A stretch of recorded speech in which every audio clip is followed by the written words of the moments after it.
Welcome to Pentecostal Preaching Channel. Please subscribe to the channel if you enjoy what you see. Hit the bell to be notified when something new is uploaded. Have a great day.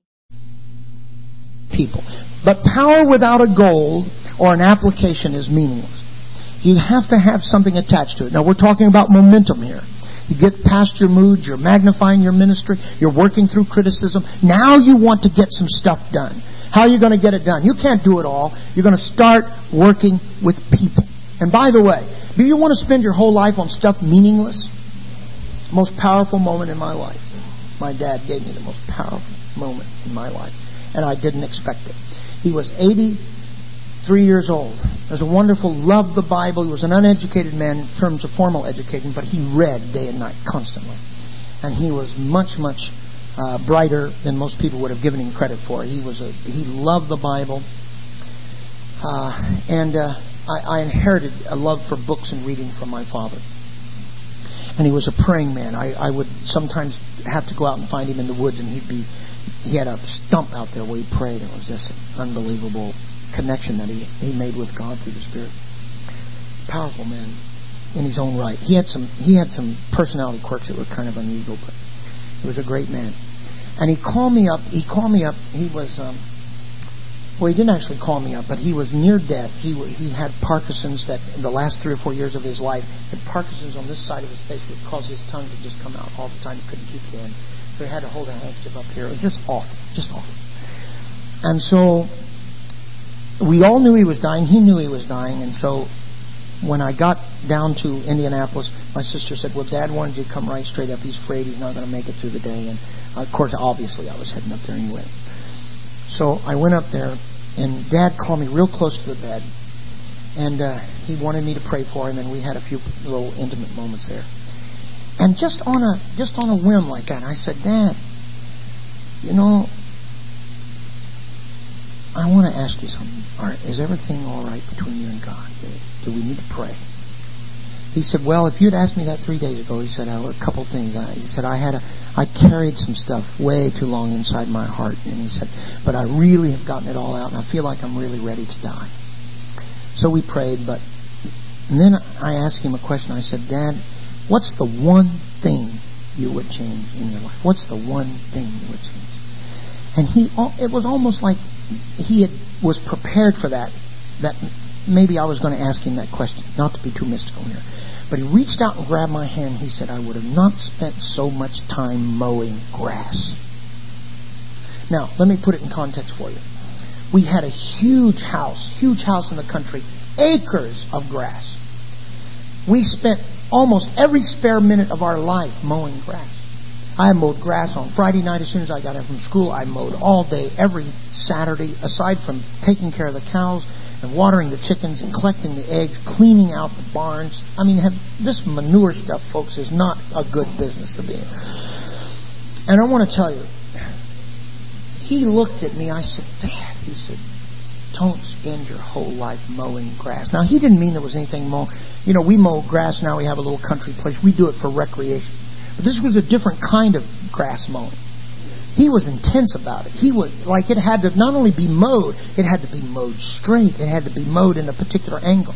In that one statement, Dad opened up the whole thing of our life. In that whole thing, because he was a gardener, avid, particular fence. You didn't just close the fence. You had to close it in a certain way.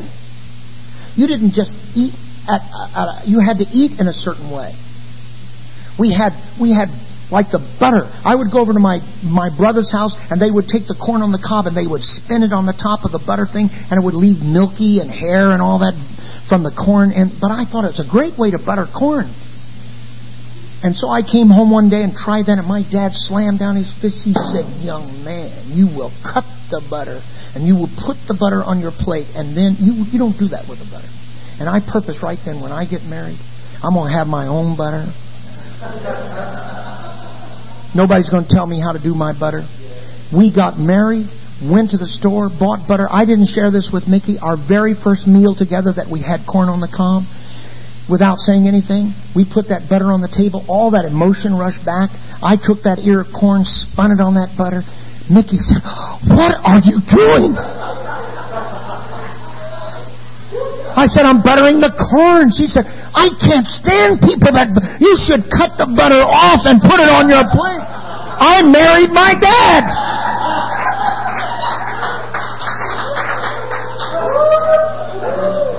Someday I'm going to have my own stick of butter, I tell you. But my dad's, in that moment, can you see that moment? You understand my dad's personality? He said, we mowed too much grass. We spent too much time on the trivial, the unimportant. That's what he regretted. Oh, he changed my life. And he looked at me and he said, promise you this is exactly what he said to me. He said, don't spend your life mowing grass.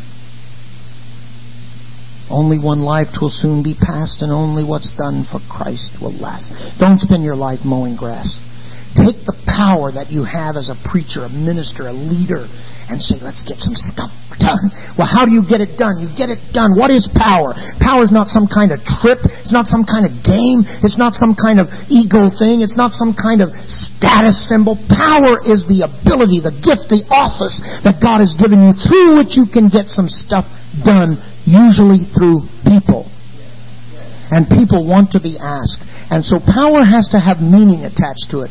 And without that, of course, we're in trouble. Forgive me for all this animation. It's kind of juvenile. So what is the power then of the authority? It has to operate in the right now. Everybody say now. Everything God has for you is future. You can't go back. I understand that. But you have to operate in the now. You have to operate in the moment. And why? What do you mean by that, Brother Mooney? I mean that the now, what you do right now, is connected with the future. See, everything God has for me is in the future. Remember what we just said. Everything God has for me is where? In the future. But you see, the problem is that I can't get to the future except through this thing called now. Wish I hadn't done this. And this is why animation is not a good thing, and you could get thrown out of a corporate meeting for animation like that. Everything God has for you is in the future. So I can't go back. But if the future is what's ahead for me, then I have to understand that the only thing I have is now. I don't have the future, and I don't have the past. All I have is the now. But if everything God has for me is in the future, then the now is the way that I get to the future, right? So the future is not connected to the past as much as it is connected to the now. So you got to start doing things now to get done what needs to be done in your life. So we waste time talking about the future if we don't understand that what we do today builds the future. So in the summer, you cultivate, preparing for the harvest. You get the harvest in the fall, and going back to that little country farm, what did we do in the winter? We got ready for the spring. We were always working in the now. The now was the reality. Winter is winter. But my father was working on the seeds. We were getting everything ready. We were working on equipment. You remember those days, Brother Rodenbush, and getting everything greased and ready to go, because the winter was about the spring, and the spring was about the summer was about the fall. See, that's what I mean. And that builds. So power is operating in the now. I've got to get a hold of this. Now, power only works by consent. You want to get motivation going, you want to get momentum going in your ministry, understand that you need power. The power that we're talking about is using people, but it can only be done by consent. So it has to be democratic, it has to be pure, it has to mean something. When are you going to start that? You've got to start that, in my opinion, you've got to start it now. And you've got to be fair about it, you've got to be pure about it. No man is good enough to govern another man except by consent, is one of the famous quotes of Abraham Lincoln, which is true. The government by the people, for the people, of the people, and so forth, however that goes. So that I think should be right in the brain, right here in the forefront of every preacher's brain. I've got power. What is power? You define for our work here today. Getting things done, usually through people. It has to work in the now. It can't work in the past. It can't work in the future. The power you exercise today is going to get you to the future. But how does this power work? It works through consent. Democratic. It's pure. It's vital. Nobody's big enough, bad enough, smart enough, spiritual enough to take over somebody else's life. Nobody. You are never going to be so spiritual, so apostolic, so Holy Ghost filled that you can control other people's lives. Everybody's life should be under the control of Jesus Christ. Paul said, if I tried to lord over you, if I tried to take advantage of you, if I tried to make quick access to your pocketbook, have I sent other people to exploit you or extort you? No. I've dealt with you through conscience. Everything I've done for you has been for edification. So that's what I mean by pure, vital, democratic, by consent. We need an old-fashioned baptism in this whole idea of just working with people and how to get along with people. Because until you figure out, in my opinion, how to get along with people, you're never going to be very, very successful in the ministry. Can I get a witness? Can I get a witness here? Consent, then, how does consent work? If I've got to have people's consent, everybody knows what consent is. I got to get it. How do I get it? It works only through relationships. Forget this. Get out of the mode of this, and it isn't long till you'll, even in the best churches, you'll have problems. If you don't maintain right relationships, that's why cards are important, letters are important, phone calls are important, pats on the back are important, kisses, greet your brother with a holy kiss, kissing is important, hugging is important. Yeah, make love to me, baby. You've got to get it going. Now look, you can criticize the Mangans all you want to, but I promise you one thing. The one thing the Mangans have got right is relationships. And you watch her, she kisses every baby, she hugs every woman. Oh, sweetie pie, I love you. We couldn't make it in this church without you. It's disgusting. Right? But you see, the Mangans know something that all of us need to know. And I'm being a little facetious in the humor, and I have deep, deep respect for that because they understand. Now, relationships can get superficial. I understand that. But there is a hunger. People have a hunger. They want to touch the pastor. Where did this idea come from? Curtain drawn, turn on the spotlight. And now the amazing Pastor Lavanda! Watch him. He walks on the wire. He juggles. He plays with dogs and cats. No. And then after the preacher's done, and we got a little element of this. He takes up his offering and he does his thing. Well, goodbye. God bless. Elvis has left the building. Enough is enough. We need to exercise power. Power comes through consent, and consent works only through relationships. It does not work in isolation. So if you think you can pull that off, you're a better man than probably any other man has ever been. Even potentates, kings, that have absolute rule in a nation also understand the importance of relationships. That's why they parade. That's why they have the top down on their carriage and kiss people. Oh, yes. Because it may be kind of superficial or symbolic, but it's still a relationship. And so you have to have it. So without this relationship, we get into some pretty serious trouble. And we'll talk about this here in the next slide. See, the animation is very beautiful. And it holds you up. Power apart from consent, of course, is something else. What is it? It's control. And power, when it seeks to control, is abuse. Now, we're talking about ministry momentum here. Velocity. How do I get things moving? You got to get things moving through people. You got to exercise the power of your office. You got to overcome your moods, overcome criticism. You all night, when I say you've got to, I mean all of us have got to. I include myself. And everything I'm talking about, of course, are things I struggle with, all of us struggle with. And just about the time you think you've got it together, you have to come back to these basic things again. Every once in a while, somebody will just somebody will get obnoxious, get a little troublesome in my church and school and all that. And, of course, it forces you to deal with it, right? And then when you start dealing with it, and you really get down to it, most all the problems that I've ever had are my fault. Most all.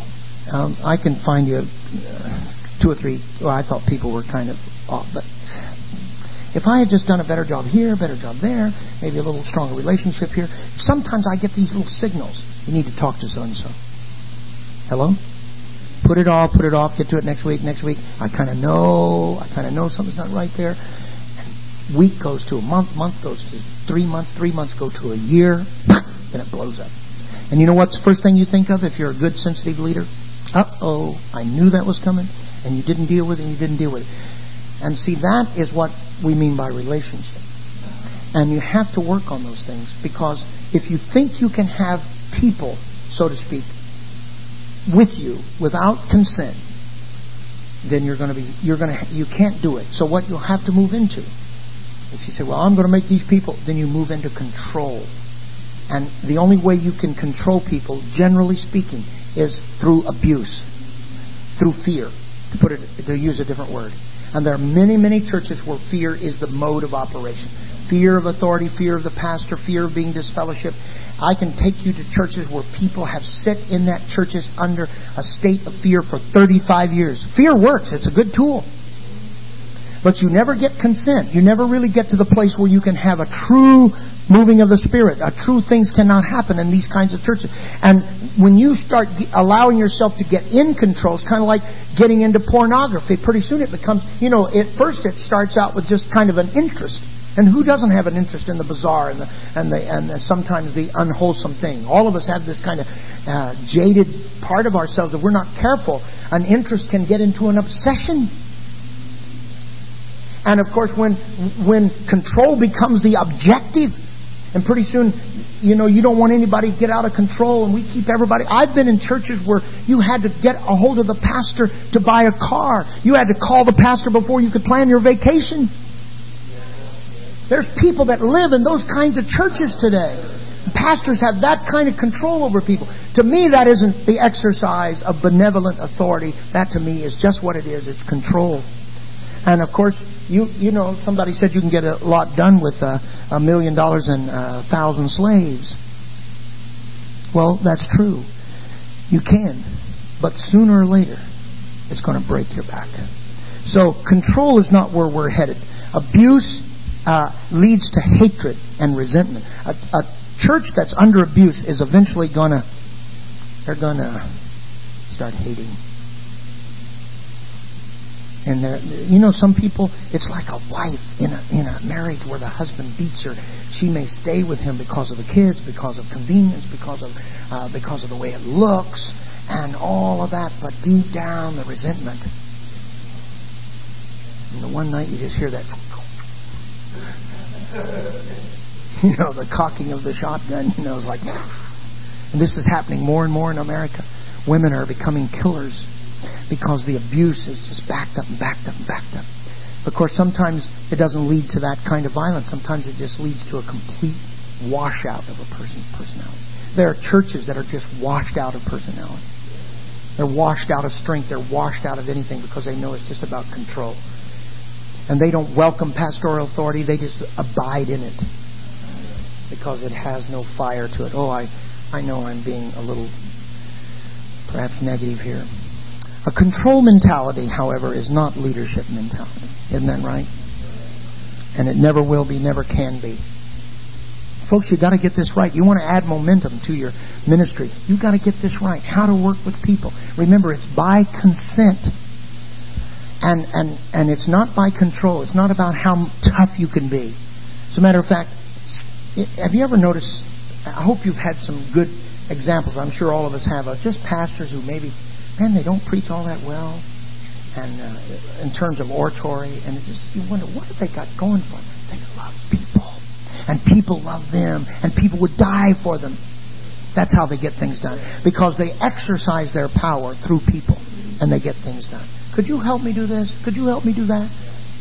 Now, you have to be careful that asking people to help doesn't mean wash your car and mow your grass. There are people, who do that. Sadly, there are pastors, that's their idea, is to get people to wait on them. We're talking about the work of God now. Surely you wouldn't take your goodwill and your good reputation and use it for self-grandizement and if you're going to, the labor is worthy of his hire. So the rule of thumb is don't ever let anybody do too much for you that's free gratis. Especially working men. Don't do that to men. That's a bad thing. And it may, once in a while, a man just insists, sometimes that happens. I was telling you about Sister Mooney and I when we hit that level and we decided, we've got to train people. That was a great day. And we started working on that. You know, it takes a lot of effort to put teams together and train people. And we started a little program based on some place there in the epistle of the Apostle Peter, where he said, given to every man is a gift given to every man. As every man hath received the gift, even so let him minister the same one to another. And we started working on that. Discover your gift. And people started trying to think of what we can do. And people started thinking about their gifts, and they discovered their gifts. And we started just releasing people, for lack of another word, and saying, good, that's your gift. And I remember Sister Jean, who still works for us today. The Rodenbushes know her well. She lived in a little apartment, a very obscure life. We won her through bus ministry. She came to us and she said, you know, at that time I was pastoring 2 churches, and we were just passing so fast. She said, I want to start cooking your dinner on Sunday so that you can sit down and eat right away. And Jean, that was her gift. That's what she wanted to do. We didn't really want her to do it, really, because you don't like someone in your home cooking, and we didn't know her that well. But she's worked for us all these years. And first of all, it was just a ministry, and then later we employed her full time. She worked at the library and so forth. When we left for Indianapolis, she helped us rear our children, and now she's just part of our family. And she still cooks Sunday dinners. If you're there, that's her gift. And if you talk to her about it, she'll say, no, this is what God called me to do. Jean makes possible our lives. She makes it possible for us to do so many things that we couldn't do without her. It's been 25 or 30 years since we've gone to the grocery store. Now, you got to imagine the kind of freedom that gives you, just because somebody said, that's my gift. And personally, I don't ever think of me as being her boss. I think of her as a partner with us in ministry. I think of her that way, because that's truly what she is. So, control mentality is not a leadership mentality, and I hope you will receive this. All real power is anchored in competence. Now, you want power. Power is ability to get things done through people. It has to be by consent. Well, how do I get consent? I operate in democracy. I operate fairly. It's not about me. It's about the ministry. And then I have to bring to the table competence. People are going to follow you only to the degree that they have confidence in you, that you're reasonably competent. People, if they have any brains at all, do not follow dingbats. They try to get away from dingbats. And so you've got to be on top of your game as a preacher, because competence matters, and you cannot fake it. You either got it or you don't have it. You're either competent or you're incompetent. And your incompetency needs to be cured, and it can be. Stupidity can't be cured, but if you're incompetent in a certain area, you can become proficient in that area. So you have to kind of weigh that out. Also, you have to understand that power is not just power, but it's also a duty. Can I get a witness? I have to be competent, but it's also a duty. I mean, this is not easy. So it demands hard work. You've got to be ahead of the game. You've got to be on top of it. You want your ministry to have momentum. You want to maintain that momentum. So you've got to be on fire. Power demands sacrifice. You'll find that sometimes the more you get teams out there and the more people that are doing things for you and you're multiplying yourself, it's like Mooney said, you can get more done through people, but it's harder. And this is why people don't do it. And many times you get into the business of training people, and people are working, and you lose so much control of it, and you don't know where people are at. Do you think on any given day that the manager of the CEO of General Motors actually knows what's going on? He doesn't have a clue. And I have to tell you, most of the time, at any level, when you just start, wouldn't you think about your work where it was just so huge that you hardly knew what was going on? You had to trust people. I pull up in the parking lot at Calvary Tabernacle, and there's cars everywhere, and I'm thinking, Mickey, what is going on today? Did we miss something? I get my calendar out. My God, we missed something. I'm nervous. It's a wedding. Is it a funeral? Oh God. You don't even know what's going on. So, is that good? Yes, it's good. And you have to depend on somebody to keep you abreast of what's going on. But you see what it does? It multiplies yourself. Now, is it hard work? Yes, it's hard work. Because you have to watch over that. You have to manage it. It demands hard work. It demands sacrifice. Because you can't do it and be absent from it. You have to be part of it. And this is very, very important. Another cheap animation. Power must have values. We're almost done. You know, I'm sorry about the criticism thing. It took up too much time, didn't it? Power must have values. To exercise power without values is what? There's no such word, but anyway, it works. And finally, the dictionary people have come up with, I think it should be, there's a controversy whether it's unresponsible or irresponsible. You can look it up. I don't know. Anyway, power must have values. First of all, if you exercise power without values, you have become a very unresponsible or irresponsible person. You have to have some kind of desire to get things done, but it's in the context of mission, it's in the context of democracy, it's in the context of consent. Are you still with me? It's in the context of your own competence. You're not just saying, I am Lord God Almighty, pastor, controller, ruler, now sit down, shut your mouth, you're going to do exactly. No, you can't operate that way. It doesn't work. And yet you know as well as I know that there's an attitude that exists sometimes and people think, oh, this is the way we get things done. It is not the way you get things done. And this operating power through consent. Now remember, people want to help you. But they've got to be confident of your competence, and they have to be confident of the mission. They have to be confident of the fact that you really care about them and that you're responsible. Personal opinion can obscure your values.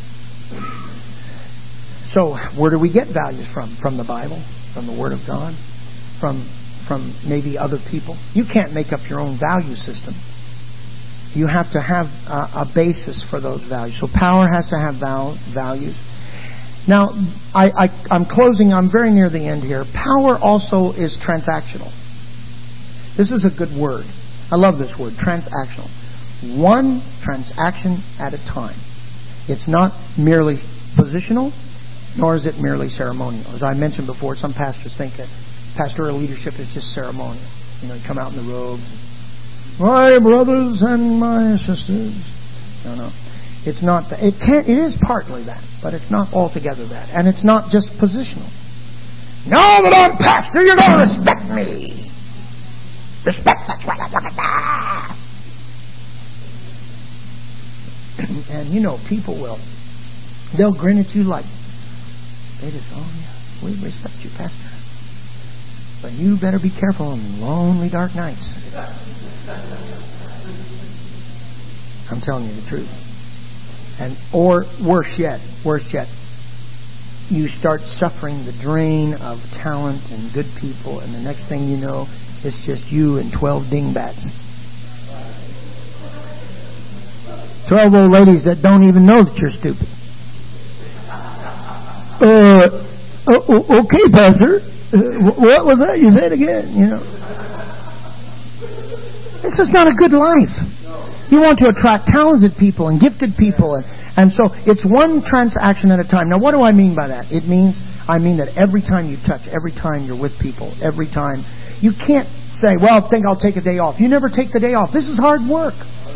You speak to the ushers. You speak to the cooks. You speak to the people that's running the ministries. You get the phone list. Like I go in on Monday and I have a group of, this is a very quiet thing. I'm even sorry I'm telling you about this, but I will get 2 people that will hand me a phone list, generally. These are people that have seen things that I didn't see. And they'll say, these people need a phone call. Maybe they wanted to see me, they couldn't get to see me. You know, just whatever they feel. They may feel something. And that's my call sheet for the week. It takes a lot of time to do that. I get another list of all the people that did stuff, that volunteered, people that came in, cooked, cleaned, or whatever. Sometimes we have as many as 3, and the Enuses know this is true, 3 or 4 funerals in one week. I don't cook all the funeral dinners. Sister Lyford cooks all the funeral dinners. How long has she been doing it? 30 years maybe. Oh, you must pay her a lot of money. I think we give her a little offering. It's not very much. But you know why she does it? It's a ministry. People don't understand. It's a ministry. That's what how old is she? 85? Maybe? Still cooking a funeral dinner? You think we could take it away from her? No. No way. That's her ministry. She is as guards that ministry in the same way I would guard my role as a pastor. And her role may be more important than mine in many ways. Certainly she touches people in a way that I could never touch people. So you see that. So what do I owe her? I owe her the little offering she gets. It's never been about money. She's never gotten very much money. It's a little token. I think they give her $10 or $20 or something for a meal. I mean, it's just like a little pocket money. It's nothing. It's embarrassing. So why does she do it? She does it because it's a ministry. What do I owe her? A thank you. I need to be sensitive. So when I come down to the basement and there's the big dinner on, I have to make sure, one transaction at a time, one funeral at a time. How many times have I gone in there and thanked Sister Lyford? Every funeral. Not some funerals, every funeral. That's what I do. I go by and say, put my arm around her, sometimes kiss her on the cheek and say, we couldn't do this without you, thank you. One transaction. See, that's power, and that's how it works. One transaction at a time. Well, you say, well, if I was in the business world...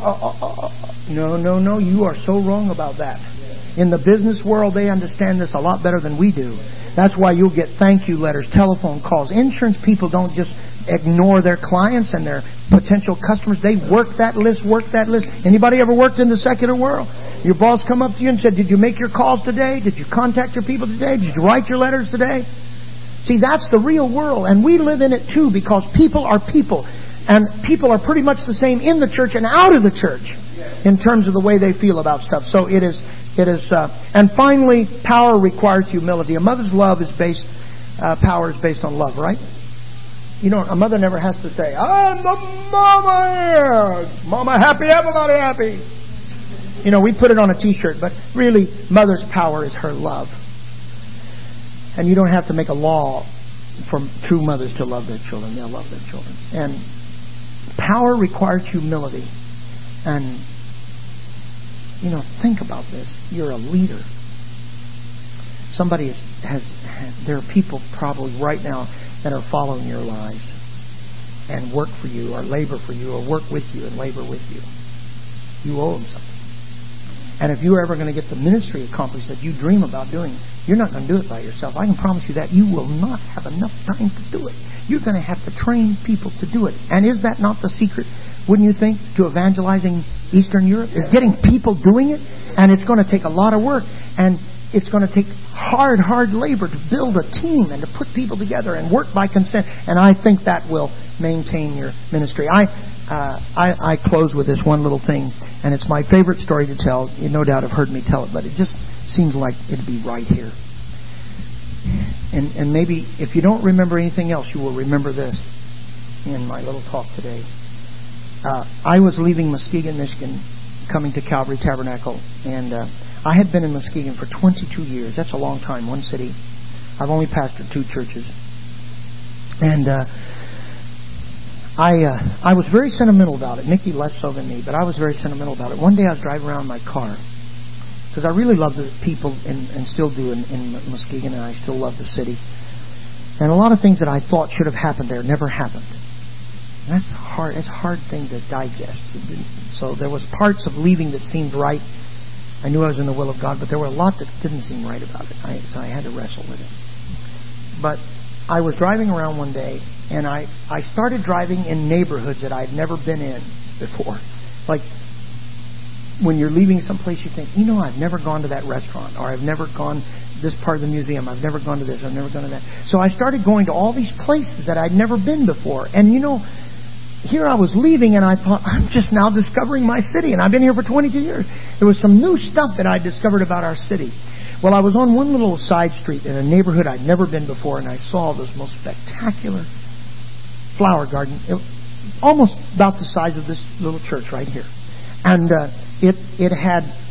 it was so symmetrically designed, beautiful, perfect rows, and it had roses and just every mix of flowers, and they were so color orchestrated. It was beautiful, gorgeous. I was so stunned, and it had a little fountain, a little water fountain. I was so stunned by this garden that I parked my car literally in the middle of the road and got out and walked up in the driveway. And I was just staring at this garden. It was just that breathtaking. Everything was just giant size, you know. And all of a sudden there's an old lady, and I say this respectfully, she was bent over, she came back on the little back porch there like little steps, and she said, "What are you doing?" She's the way she talked. "What are you doing?" screamed at me. And I said, ma'am, I'm just looking at this flower garden. It's the most beautiful. Get out of here! Get out of here! That's not your flower. I said, I'm just looking at the flower garden. It's beautiful. She said, that's a problem with you young whippersnappers. You always want to look at somebody else's flowers. Go home and grow your own flowers. Just screaming at me. So I'm like backing up. I said, it's okay, lady. You know, I'm sorry. I'm really sorry. And I was. I wanted to get out of there. And she said, just get out of here. Those are my flowers. And so I'm walking out, and I turn, I apologize, and all of a sudden she says, hey. And I turn back around, she says, you really like this flower garden? I said, yes, it's beautiful. She said, come here. So I come over there, and she says, would you like to learn how to grow flowers like this? I said, I really would. She said, come here. Now I get a little closer to her, and she says, now you do exactly what I tell you to do. I said, okay. She said, you go home, and you water the flowers, and cut the weeds, and don't ever get mixed up. Water the flowers, cut the weeds, and don't ever get mixed up. Wow. I got in the car. I carry this little black book everywhere I go. I got in the car and I wrote it down. Water the flowers, cut the weeds, and don't ever get mixed up. Now, that little lady, that's good stuff, boys and girls. If you want to grow flowers, you go home and you water the flowers, water the good stuff, figure it out what it is, what makes the ministry, what makes everything sizzle, what makes everything work. Water that. Cut the weeds. That's the stuff that chokes and kills and destroys. Cut all that. And don't ever get mixed up. And the danger, of course, is getting mixed up and watering the weeds and cutting the flowers. And so I would say that after all this painful time that you've sat here listening to what I've had to say, if I could have had the courage to put it into one sentence, so we could have all been on the boat all day, which I lack that kind of courage to have that kind of, just whatever, kaputzi or whatever it is, what do the Jewish people say? What's that word they use? Not moxie, but kaputz or something like that. Look it up. I would tell you, but I'm just trying to challenge you. If I could have put it in one sentence and we'd have been done with this seminar, one sentence. How do you maintain your ministry? Go home, get out of here, water the flowers, cut the weeds, don't ever get mixed up. God bless you. Thank you very much.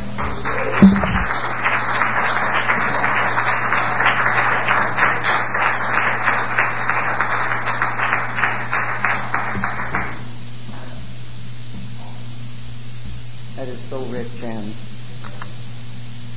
I appreciate so very much being reminded and stirred and challenged. Brother Mooney, you have a wonderful and a very unique and applicable way of presenting principles and characteristics that will help us. And I appreciate it so very, very much. So does Mr. Buxton have something they want to say? And so they're going to come at this time, and then we'll wrap this up in a few minutes. Thank you, Brother William Bush. On behalf of the missionaries in Eastern Europe, we'd like for Mr. Mooney to give.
He